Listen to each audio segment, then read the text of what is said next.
Bonjour et bienvenue dans ce nouvel épisode de l'émission Anticrise. Cette semaine, nous recevons Aurélie Trouvé, maître de conférence à AgroParisTech. Vous avez aussi coordonné un rapport pour le ministère de l'Agriculture sur l'avenir des politiques laitières.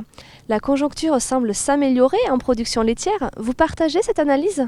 Avant de répondre à cette question, je crois qu'il est utile d'abord de revenir sur cette grave crise pour les producteurs laitiers qui subissent à la fois une grave chute des prix et une chute très importante de leurs revenus depuis bientôt 3 ans.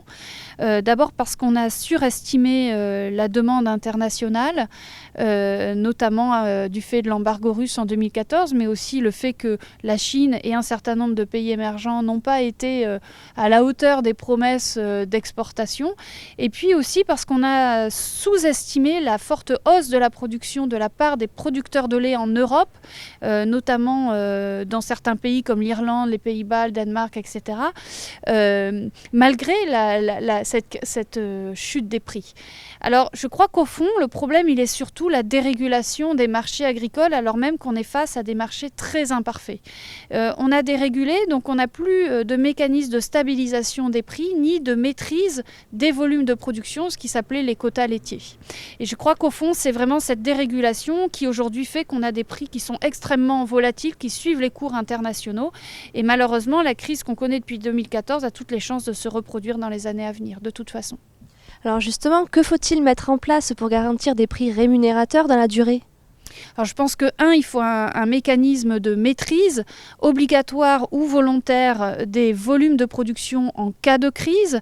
Et alors, je dirais, aujourd'hui, il y a effectivement des aides qui sont versées depuis maintenant quelques mois par l'Europe en échange d'une baisse de production par les producteurs laitiers. Mais cette somme, elle est trop faible et le mécanisme n'est pas pérenne. Donc il faut le rendre pérenne, voire le rendre obligatoire en cas de crise pour tous les producteurs. Deuxièmement, je pense qu'il faut des compléments de revenus en cas de crise qui pourraient prendre la forme d'une réserve de crise européenne bien plus importante qu'elle ne l'est aujourd'hui, ou de fonds de mutualisation, par contre pas des assurances privées. Et puis je dirais également des aides qui puissent être versées vers ceux qui se dirigent vers des modèles plus durables du point de vue environnemental et de l'emploi. Pour finir, nous demandons à chaque invité d'imaginer une arme contre la crise. Laquelle avez-vous choisi ? Alors j'ai choisi des yaourts produits en agriculture biologique, yaourts de lait de brebis d'Aveyron.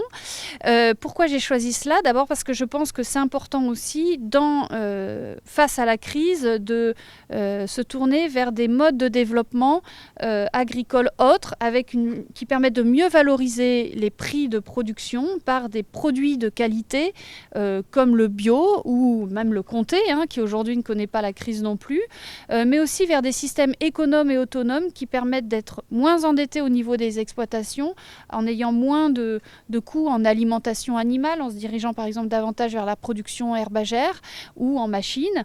Et puis je dirais une dernière chose, c'est que pour que ça marche, il faut qu'il y ait des dispositifs d'incitation publique très forts et qu'on augmente les débouchés pour ce type de produit, par exemple grâce à une incitation forte, un développement de la restauration collective en produits locaux et produits bio ou produits de qualité.